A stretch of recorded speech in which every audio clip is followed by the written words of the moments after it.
Bencana alam kembali menghantam Pulau Sumatera.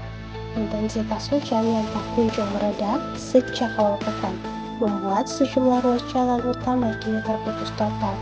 Longsor besar yang terjadi di kawasan perbukitan menyeret material tanah, bebatuan, hingga batang pohon menutup seluruh badan jalan. Deretan kendaraan mengular sepanjang beberapa kilometer, sementara para sopir dan penumpang hanya bisa menunggu tanpa kepastian kapan jalur darat kembali normal. Bagi warga setempat, kondisi ini bukan hanya menghambat aktivitas, tetapi juga memutus akses menuju fasilitas kesehatan dan layanan darurat lainnya. Arah ke sana itu mengarah ke Batu Jomba hingga sampai ke Tarutung dan Danau Toba ya, atau mengarah ke Medan. Dan sebaliknya kalau kita mengarah ke sana itu mengarah ke Padang Sidimpuan atau Sipirok. Jadi di sini kita lihat jalan ini terputus ya akibat longsor. Ini dia. Menanggapi kejadian ini, tim gabungan bergerak cepat. BPBD, TNI, Polri, Basarnas, serta relawan masyarakat terus berjuang di tengah cuaca yang masih tidak bersahabat.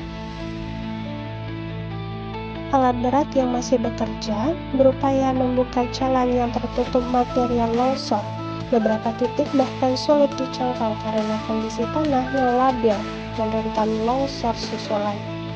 Selain fokus pembersihan jalur, tim juga mengevakuasi warga yang berada di zona rawan, terutama lansia, anak-anak, dan ibu hamil.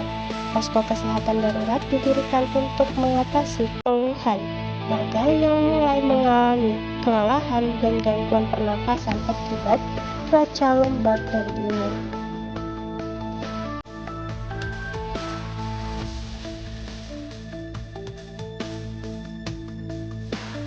Namun, upaya penanganan belum berjalan dengan mulus.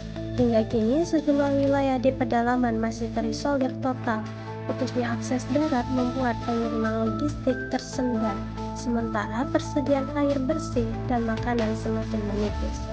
Kondisi medan yang licin serta ancaman banjir susulan menjadikan jalur alternatif tidak dapat dilalui kendaraan.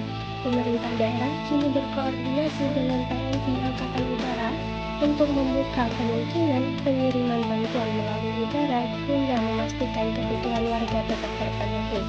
Sementara itu, tim survei terus memantau retakan tanah dan potensi longsor baru. Mengingat intensitas hujan diprediksi masih tinggi dalam beberapa hari ke depan. Warga diminta tetap berhati-hati dan mengikuti arahan petugas karena situasi masih dinamis dan berpotensi bencana susulan tetap tinggi. Pemerintah menegaskan seluruh sumber daya telah dikerahkan untuk memastikan akses pulih secepat mungkin dan bantuan bisa menjangkau masyarakat yang terdampak.